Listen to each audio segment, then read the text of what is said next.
بہت ہی خوبصورت واقعہ، بڑا ایمان افروز واقعہ ہے جو میں آپ کے سامنے پیش کرتا ہوں۔ ایک دوست نے اپنے ایک دوسرے دوست کو قرض دیا، اور جب اس نے قرض دیا تو وہ قرض ایک بڑی اماؤنٹ تھی، 3000 دینار۔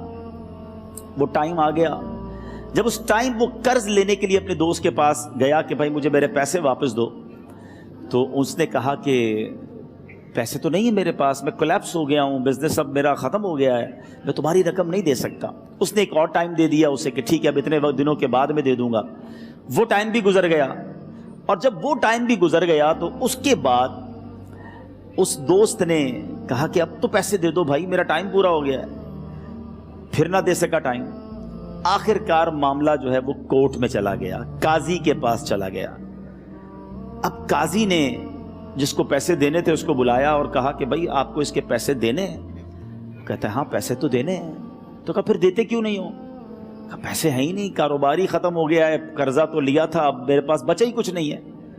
تو کہا اچھا اب یہ بتاؤ کہ کب دو گے، کیسے دو گے؟ اس نے کہا بس میرے پاس پیسے ہی نہیں ہیں۔ تو کہا اب تمہارے پاس 30 دن کا ٹائم ہے، 30 ڈیز میں یا تو اس کے پیسے لوٹا دو یا 30 دن کے بعد تمہیں قید کر دیا جائے گا۔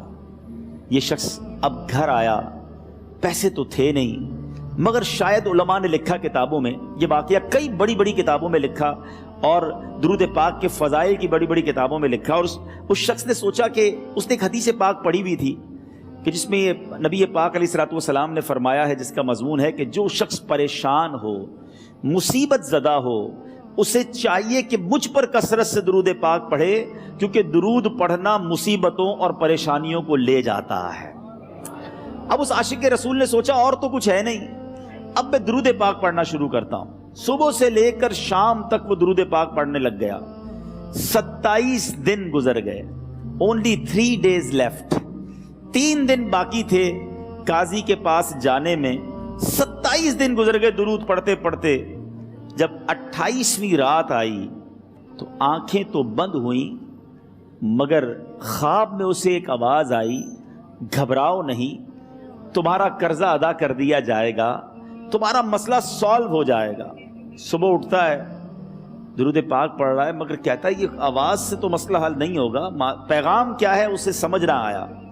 28واں دن گزر گیا، 29ویں رات آ گئی، مگر اب آنکھیں بند ہوئیں اور قسمت جاگ اٹھی۔ نبی پاک صاحب لولاک صلی اللہ تعالیٰ علیہ وسلم خواب میں تشریف لائے، اور پیارے آقا صلی اللہ تعالیٰ علیہ وسلم نے فرمایا گھبراؤ نہیں، علی بن عیسیٰ وزیر کے پاس جاؤ، وہ تمہارا قرضہ ادا کر دے گا۔ اب یہ عاشق رسول صبح اٹھا تو ویری فریش، حشاش بشاش کہ اب تو کام ہو گیا، نبی پاک نے خواب میں آ کر بشارت دی ہے۔ مگر پھر ذہن میں سوال آیا کہ علی بن عیسیٰ کے پاس جاؤں گا تو ثبوت کیا ہے، پروف کیا ہوگا؟ میں جا کر اس کو کہوں گا کہ میرا قرضہ دے دو تو ایسے تو قرضہ نہیں دے دینا، اور میں نے اس کو کہا کہ مجھے نبی پاک نے خواب میں کہا ہے، اور اس نے اگر مجھ سے کوئی نشانی مانگی تو میں نشانی کیا دوں گا؟ آخری دن تھا، 29واں دن تھا، وہ بھی درود پڑھتے پڑھتے گزر گیا۔ 30th نائٹ آ گئی، صبح وہ دن ہے جب عدالت میں جانا ہے۔ اب اس رات پھر نبی پاک علیہ الصلوۃ والسلام خواب میں تشریف لائے، اور آقا علیہ الصلوۃ والسلام نے فرمایا کہ علی بن عیسیٰ وزیر کے پاس جاؤ، وہ تمہارا قرض ادا کر دے گا۔ کہ حضور چلا تو جاؤں گا، لیکن اگر وزیر نے مجھ سے کوئی نشانی طلب کی تو میں کیا جواب دوں گا؟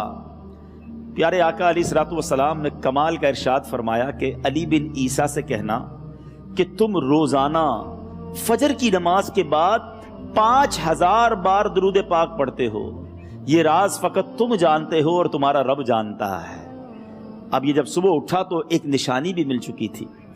عدالت میں جانے سے پہلے وزیر کے دربار میں پہنچ گیا، اسے یہ ڈر تھا کہ آج پیسے نہ لوٹائے تو سزا ہو سکتی ہے۔ جب وزیر کے دربار میں پہنچا تو وزیر اپنے مشیروں کے ساتھ بیٹھا تھا۔ کہا مجھے آپ سے بات کرنی ہے۔ کہا بتاؤ کیا بات کرنی ہے؟ کہا میں ایک پیغام لایا ہوں آپ کے لیے۔ اچھا کس کا پیغام لائے ہو؟ کہا میں نبی پاک جناب محمد مصطفیٰ صلی اللہ تعالیٰ علیہ وسلم کا پیغام لایا ہوں۔ وہ عاشق رسول وزیر تھا، کہتا بتاؤ میرے آقا نے کیا پیغام دیا ہے؟ کہا حضور میں 3000 دینار کا مقروض ہوں، آج آخری دن ہے، اور میرے آقا نے مجھے بشارت دی ہے کہ آپ سے کہوں کہ آپ میرا قرض ادا کر دیجئے۔ علی بن عیسیٰ کہتا ہے کوئی ثبوت ہے آپ کے پاس؟ ہے کوئی دلیل بھی ہے آپ کے پاس؟ میں کیسے مان لوں کہ آپ کو نبی پاک علیہ الصلوۃ والسلام نے بھیجا ہے؟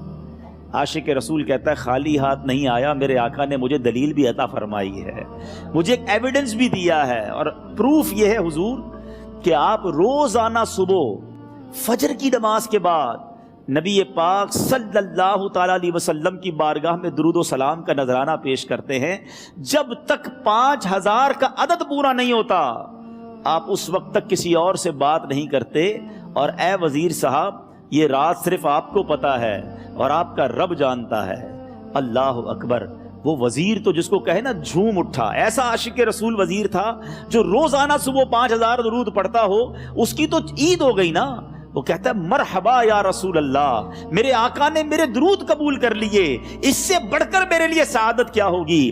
اب یہ وزیر اپنی سیٹ سے اٹھتا ہے، اپنے کمرے میں جاتا ہے، تھوڑی دیر بعد واپس آ کر اس عاشق رسول کے ہاتھ میں 3000 دینار رکھ کر کہتا ہے حضور پہلے 3000 دینار تو نبی پاک کا حکم کی میں ادب سے بجا لاتا ہوں، میرے آقا نے جو حکم فرمایا یہ 3000 دینار آپ کو پیش کرتا ہوں، حضور ایک اور 3000 دینار لیجئے۔ میرے گھر آپ آئے، اتنی اچھی خبر سنائی، آپ نے قدم رنجا فرمایا، یہ 3000 اس کا نذرانہ ہے، اور ایسا کیجئے 3000 اور لیجئے، اس سے اپنے بچوں کے لیے کچھ چھوٹا موٹا کام شروع کیجئے، اور ایک وعدہ کر کے جائیے آج کے بعد زندگی میں آپ کو جب بھی کوئی کام پڑے میں آپ کا بھائی ہوں، مجھے یہ خدمت کا موقع دیجئے گا۔